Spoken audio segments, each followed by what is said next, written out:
ระดับ3 โลตัวนี้นะแฮวแต่ว่าแฮวฮอลันก่อนนะมันขึ้นน้ำลังแฮวลันป้อต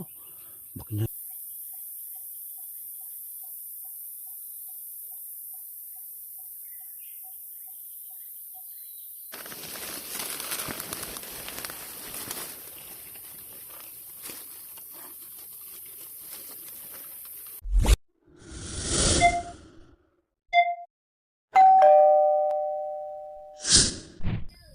กับทักทายสบายดีสวัสดี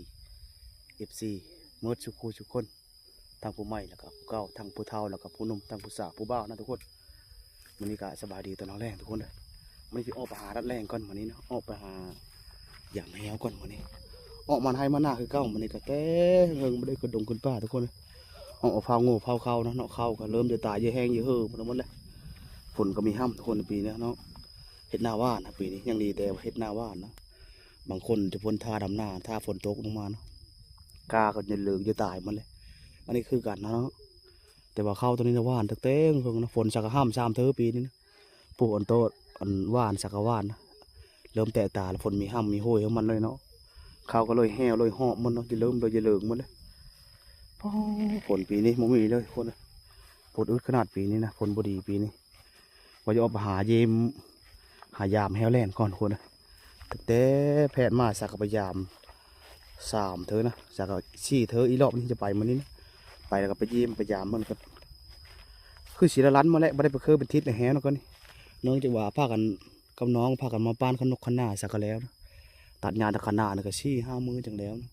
นี่ก็ยังบ่แล้วเนาะงานขนาดยัง6อยู่หมดนั้นก็เลยบ่ได้มีโอกาสขึ้นดงขึ้นป่านำทีมงานนะบางคนบางFCก็ถามมาอยู่ได้เมื่อเด้จะได้ไปนำคาร์บาวาดพันวาซิวยังไม่มีเวลาทุกคนเลยอีบื้ออื่นบื้อหื้อพอแล้วบางทีก็ได้ไปนำทีมงานนะช่วงนี้ก็แล้วถือไว้หน้าบ้านหน้าปีนี้บ่ได้ดำหน้าปีนี้กันแดดมันนี่ก็อากาศร้อนมันนี้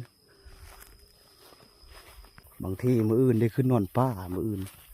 ขึ้นกับทีมงานบ้านเจ้าของนะเขาลุ่งแล้วก็เขาบ่อแพงนะเขาผ่านแพงผ่านกับพึ่งมันนี่แหละพากันไปหาปูหาป่าทุกคนเลยฮอดยามเดินชี้ฮอดยามเดิน7 เดือน 8แล้วก็ฝนวิโตกปีนี่ฝนวิดีคือว่าเนี่ยแต่ว่ายังมีอยู่ในแบบป่าน้ำแห้งป่านะตามเช่ตามไปเลยนะพากันขึ้นนอนป่าประมาณจักคืน2 คืนนะไปขึ้นหาแลนเลย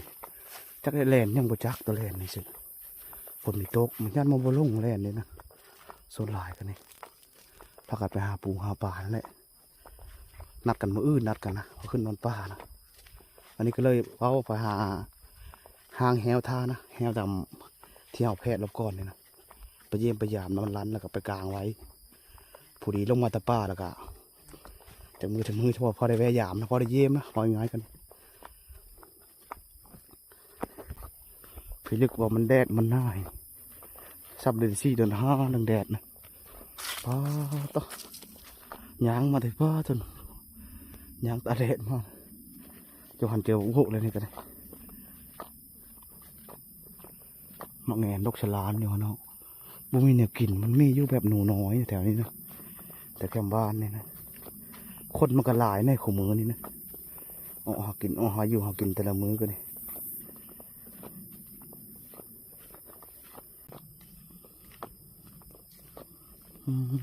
มึงเขาหายในสักกะอ้อเนาะเขาหายในสักกะอ้อ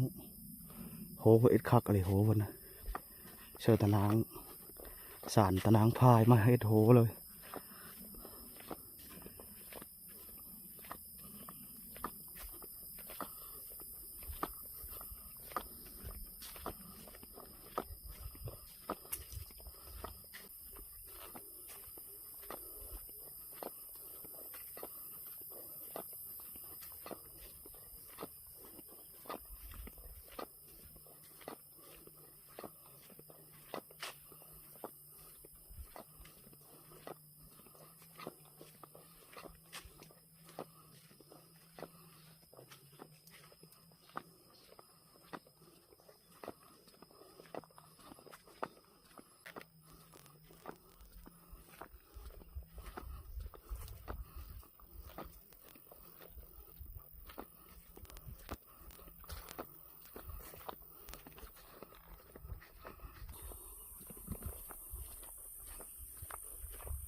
เด้โซนนี่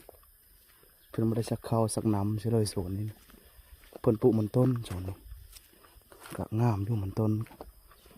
ก็บ่จังงามบ่เด้อนี่ผลมีห้ำมานะเนาะมันทุกข์ทิ้งอยู่ในน้อยอยู่ดำกัน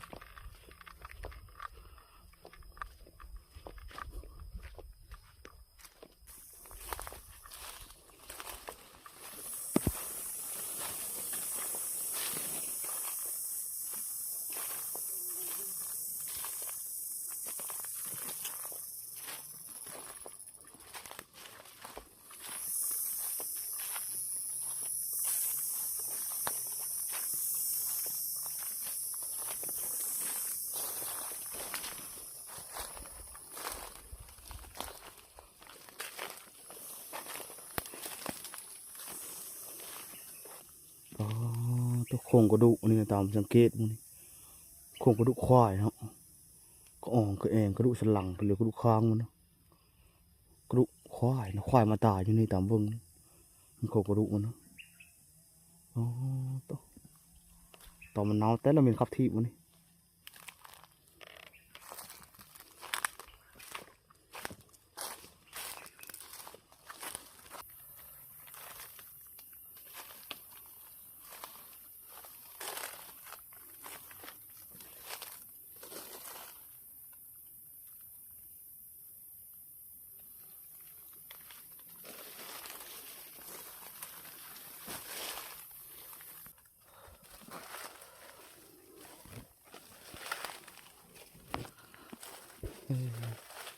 มะปุ่มเปรมเลย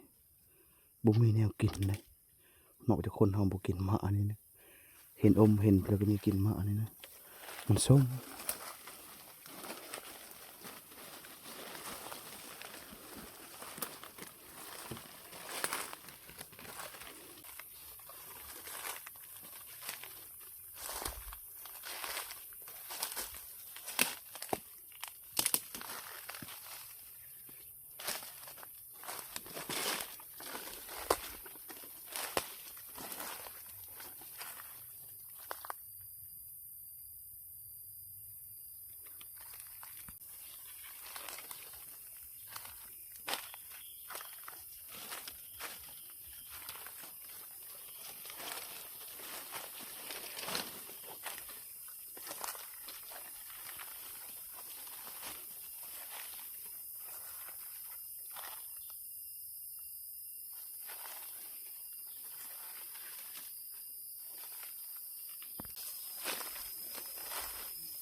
นะไม่เปื่อยดำนี่แหละแต่รอบก่อนในเฮาเฮ็ดแฮวเซอนะแต่ว่ายังบ่ทันเอ็ดเชื่ออยู่นะเบิ่งไปเบิ่งเงามันก่อนถือว่าแล่นยังขึ้นอยู่บ่ว่าจะมาเฮ็ดรอบก่อนแล้วมื้อหน้าไม่ได้มาเฮ็ดซ้ำหลังนี้นะเลยย่าเลยแล่นขึ้นอยู่บ่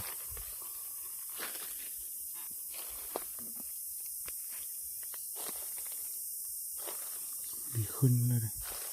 เฮ็ดแต่ห้อยแต่หัวปีพวกมันขึ้นเนาะห้อยหัวเก่าแต่ปีแล้วจะขึ้นดีเล่นเนาะห้อย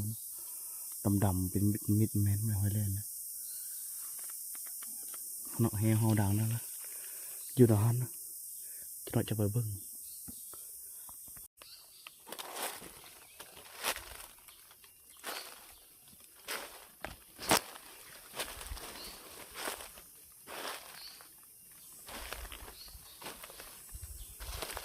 ลันเนี่ยแฮวสิแต่เห็นมันมายิ้มมาอย่างฟดจนว่าห้าวเป็นฟดจนคุมันเลยฟดอันต้องเอาแพทย์ยังโบราณเนี่ยเนาะอ๋อแสดงว่ามุ้ยเล่นยังบ่ขึ้นแสดงว่าคณะแฮวยังโบราณอยู่แฮวยังโบราณของน้องคือเก่าอยู่แต่หึงเลยเด็กคณะแฮวนะยังโบราณนี่แฮวนะแสดงว่าเล่นบ่ขึ้นมุ้ยเล่นนะแต่เบิ่ง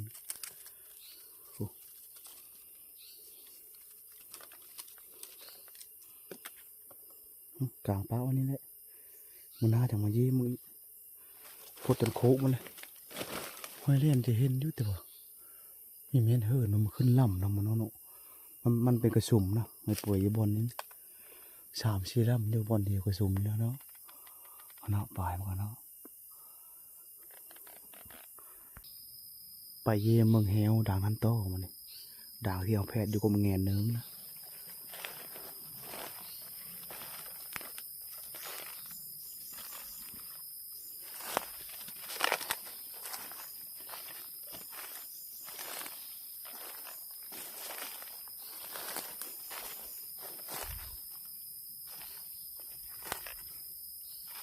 โอ้มีน้ำอยู่โกเนี่ยเนาะนกกระเต้แล้วกินมากินอยู่นี่น้ำเนาะนกกินน้ำเนาะจุดเปะนกและดินน้ำนี่นะเนาะจุดเปะแถวนี้นะแถวนี้มันมีน้ำนะแถวนี้เท่าอ่างอยู่เงาไม้นี่มีน้ำอ่างนกแต่ละกิน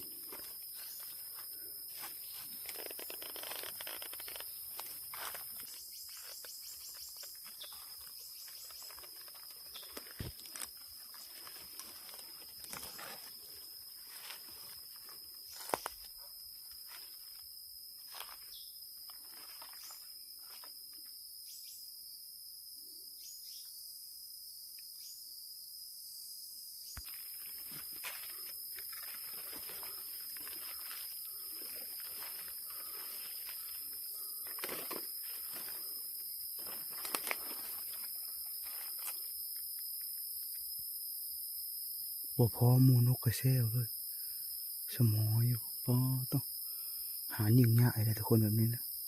ไปตำดงไม่ต้องดังอะไรนะยางขอกควักไม่ต้องแห้ง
แหวดังในตราดิเด็กไม้ลำนี้นะลำหัวขาวไว้หน่อย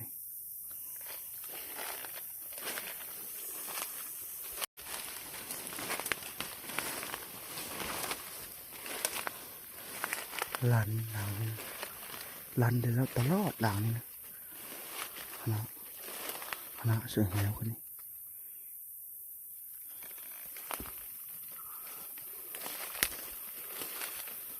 ลันตลอดเดี๋ยวไม่ถึงพี่เหลือแถวนี้นะกลางไว้อีนะทุกคนนะกลางแหวหลังนี้ก่อน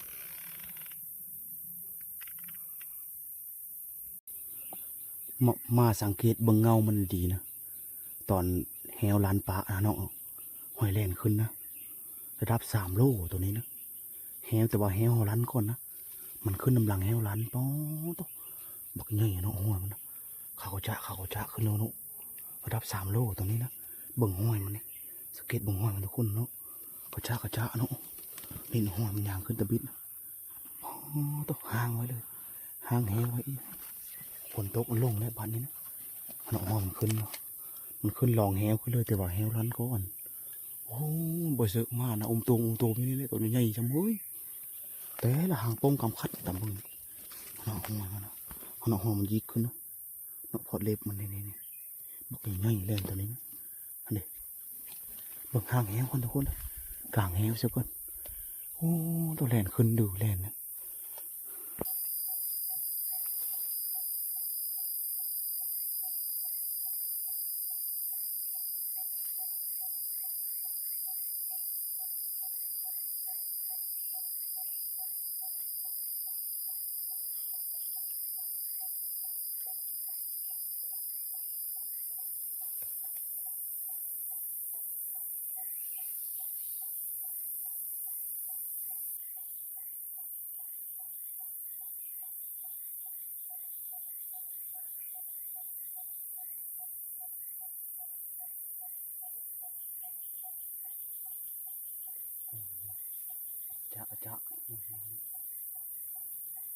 สีแต่เฮลฮอลันโก้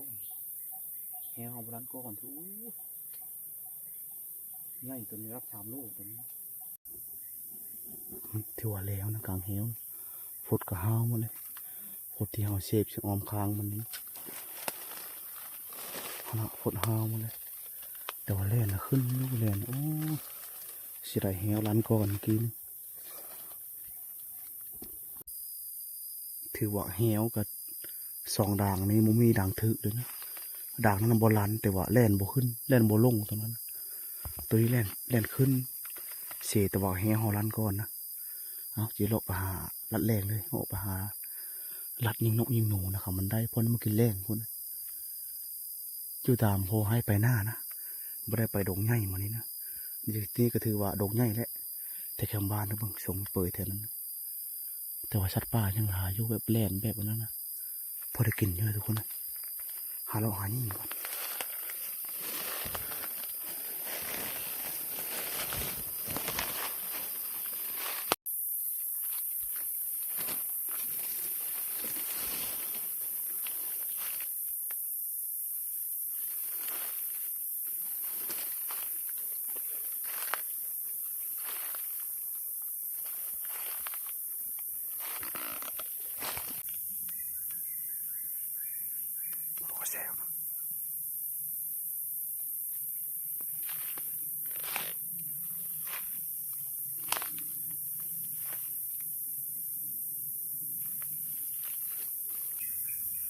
ตะเวนก็คำลงแรงลงแล้วคุณนะ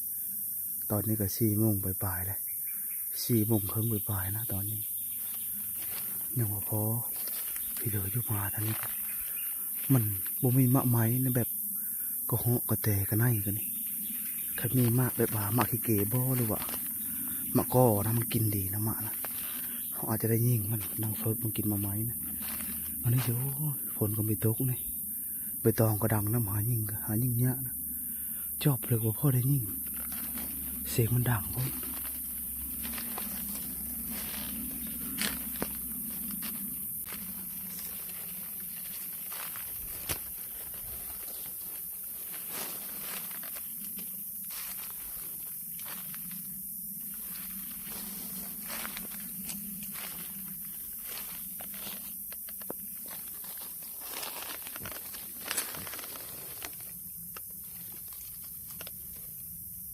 เห็นอมมันเอากินมาอันนี้น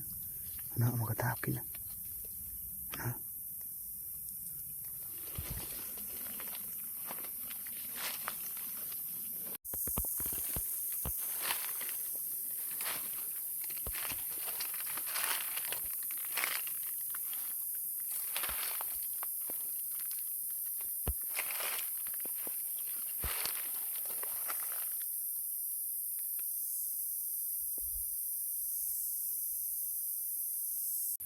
ทั้งเสียงลมทั้งเสียงขดังมัน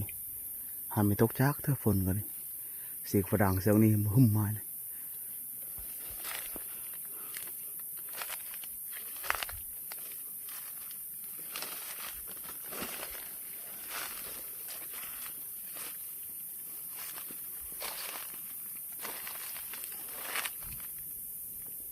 โอ้เสียงขดัง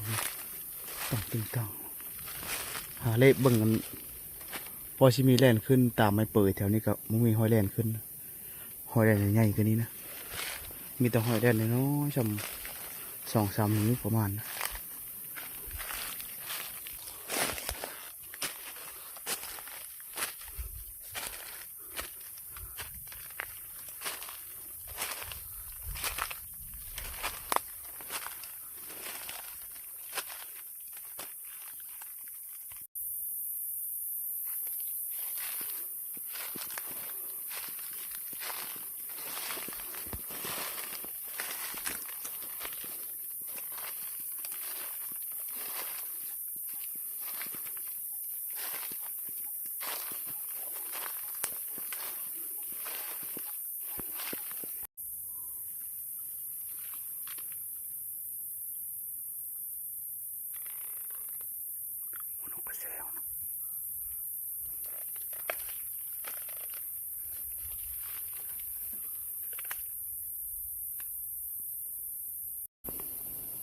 ยิงตกเลยตัวหนึ่งทุกคนเลยน่าจะแม่นนกกระแซวตามพวกนี้กระโตสีดำๆนะเห็นพอร่างพอดีเห็นเป็นหลังใช่นะเนาะตกฉลาดลงกันเลย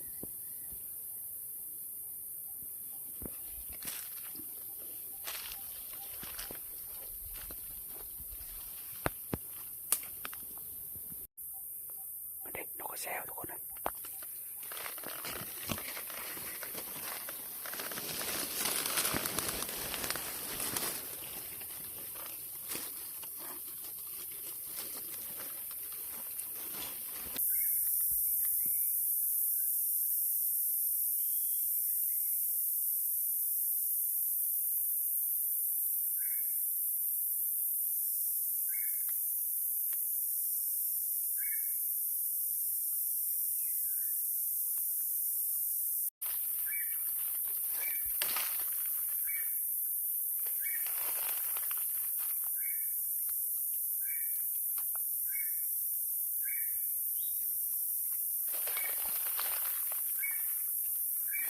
ไปท้องดังจอมยา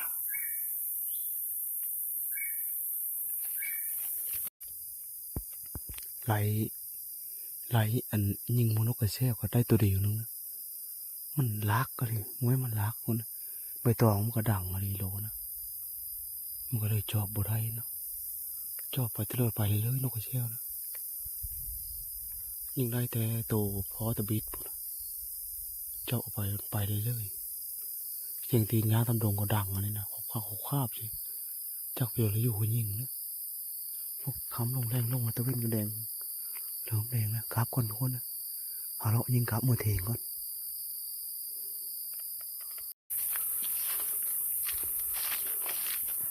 กราบก่อนค้ำลงแรงลงมาทุกคนได้นกกระแซวตัวหนึ่งนะพอมูนกมูหนึ่ง